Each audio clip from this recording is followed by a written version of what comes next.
ਅਗਲੀ ਖਬਰ ਵੱਲ ਚਲੀਏ। ਕੈਲੀਫੋਰਨੀਆ ਦੇ ਵਿੱਚ ਪੈਂਡੈਮਿਕ ਦੇ ਦੌਰਾਨ ਕਹਿੰਦੇ billions of dollar the fraud ਹੋਇਆ ਤੇ ਸਟੇਟ ਆਫ ਕੈਲੀਫੋਰਨੀਆ ਕੋਸ਼ਿਸ਼ ਕਰ ਰਹੀ ਆ ਈਡੀਡੀ ਦਾ ਜੋ ਫਰਾਡ ਹੋਇਆ ਇੰਪਲਾਇਮੈਂਟ ਡਿਵੈਲਪਮੈਂਟ ਡਿਪਾਰਟਮੈਂਟ ਦਾ ਉਸ ਨੂੰ ਕਿਸ ਤਰ੍ਹਾਂ ਜਿਹੜਾ ਕਲੈਕਟ ਕੀਤਾ ਜਾ ਸਕਦਾ ਹੈਗਾ। ਪਹਿਲਾਂ ਇਹਨਾਂ ਨੇ 20 ਬਿਲੀਅਨ ਡਾਲਰ ਸੋਚਿਆ ਸੀ, ਹੁਣ ਕਹਿੰਦੇ ਆ ਵੀ 20 ਬਿਲੀਅਨ ਡਾਲਰ ਤੋਂ ਵੀ ਜ਼ਿਆਦਾ ਅਮਾਉਂਟ ਇਹ ਹੈਗਾ ਆ। ਜਿਮ ਪੈਟਰਸਨ ਰਿਪਬਲਿਕਨ ਸਟੇਟ ਅਸੈਂਬਲੀਮੈਨ ਤੇ ਵਾਈਸ ਚੇਅਰ ਹੈਗੇ ਸਟੇਟ ਕਮੇਟੀ ਔਨ ਅਕਾਊਂਟੇਬਿਲਟੀ ਤੇ ਐਡਮਿਨਿਸਟ੍ਰੇਟਿਵ ਰਿਵਿਊ ਦੇ, ਉਹ ਕਹਿੰਦੇ ਆ ਵੀ ਅਸੀਂ ਆਲਰੇਡੀ ਲੇਟ ਹੈਗੇ ਆ, it's too late too little, ਤੇ ਲੋਕਾਂ ਤੋਂ ਪੈਸੇ ਇਕੱਠੇ ਕਰਨੇ ਬੜੇ ਇਹ ਔਖੇ ਹੋਣਗੇ। ਪਰ FBI, ਹੋਰ ਡਿਪਾਰਟਮੈਂਟਸ, ਪੋਸਟ ਆਫਿਸ ਤੇ ਜੋ ਕੈਲੀਫੋਰਨੀਆ ਦੇ ਡਿਸਟ੍ਰਿਕਟ ਅਟਾਰਨੀ ਆ ਵੱਖ-ਵੱਖ ਸ਼ਹਿਰਾਂ ਦੇ, ਉਹ ਸਾਰੇ ਇਨਵੋਲਵ ਇਸ ਟਾਈਮ ਹੋਏ ਹੈਗੇ ਆ।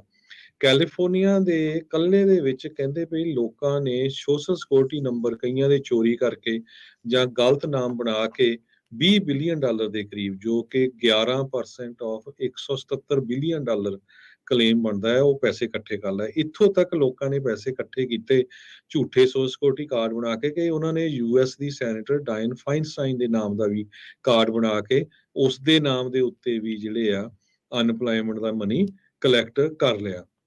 ਸੋ ਜੀ ਸਟੇਟ ਨੇ ਸਕਾਟ ਇੱਕ ਬੰਦਾ ਉਸਨੂੰ ਸਪੈਸ਼ਲ ਕਾਉਂਸਲ ਹਾਇਰ ਕੀਤਾ ਫਰਾਡ ਟਾਸਕ ਫੋਰਸ ਦੇ ਲਈ, ਤਾਂ ਕਿ ਉਹ ਵੱਖ-ਵੱਖ ਡਿਪਾਰਟਮੈਂਟਸ ਦੇ ਨਾਲ ਇਨਵੈਸਟੀਗੇਸ਼ਨ ਕਰਕੇ ਲੋਕਾਂ ਨੂੰ ਚਾਰਜ ਕਰ ਸਕੇ। ਕਹਿੰਦੇ ਵੀ ਕਈ ਲੋਕ ਅਰੈਸਟ ਵੀ ਹੋਏ ਹੈਗੇ ਆ।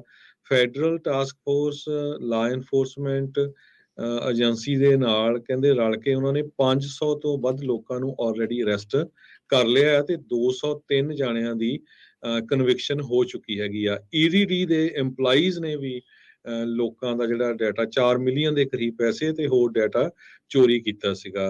ਗੈਬਰੀਅਲਾ ਲਰੈਨਸ ਇੱਕ ਹੈਗੀ ਆ ਜੋ ਈਡੀਡੀ ਡਿਪਾਰਟਮੈਂਟ, ਉਹ ਉਹਨਾਂ ਨੇ ਦੱਸਿਆ ਹੈਗਾ। ਸੋ FBI, district attorneys, EDD, US labour department, inspector general, ਇਹ ਸਾਰੇ ਰਲ ਕੇ ਹੁਣ ਇਸ ਨੂੰ ਕਲੈਕਟ ਕਰਨ ਦੇ ਲਈ ਕੋਸ਼ਿਸ਼ ਕਰ ਰਹੇ ਹੈਗੇ ਆ।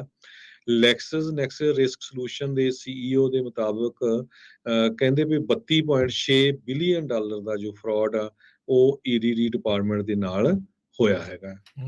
ਜੀ ਬਿਲਕੁਲ ਇਹ ਕੰਮ ਵੱਧਦਾ ਹੀ ਜਿਹੜਾ ਉਹ ਜਾ ਰਿਹਾ ਹੈਗਾ।